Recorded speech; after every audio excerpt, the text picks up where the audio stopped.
I'm giving away this kit bashing set that I've started putting together. It's available on Gumroad. However, if you can support me, please hit the like button, hit the subscribe button if you haven't. Watch till the end of this video. Hello, it's Markham here from Markham 3D, and now let me just show you some of the examples what I've done with this so far. So over here we've got a few bits and bobs here, so let me just show you some of the collections that we've been using, especially this area here. This piece here comes from a spaceship that I was creating, so we can see that this is this engine here, and now we can see we can just kind of quickly slap that on.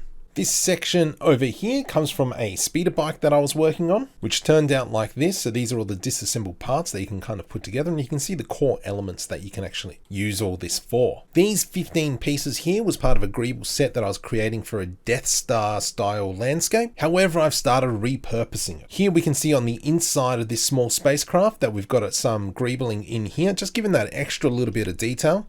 And if I were to turn on the clay renderer, we can see just how easy they blend in and how much they make it pop. Changing some of the mesh with lights just gives it that extra oomph.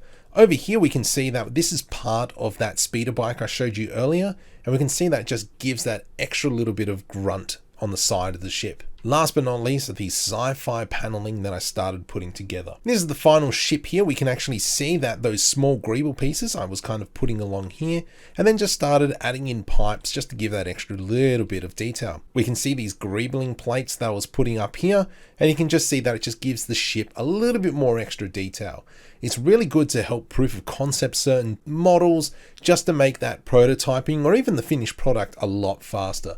So if you can, and if you haven't, please hit the like button, hit the subscribe button, help me out, and head over to Gumroad with the link in the description to download my personal kit bashing set.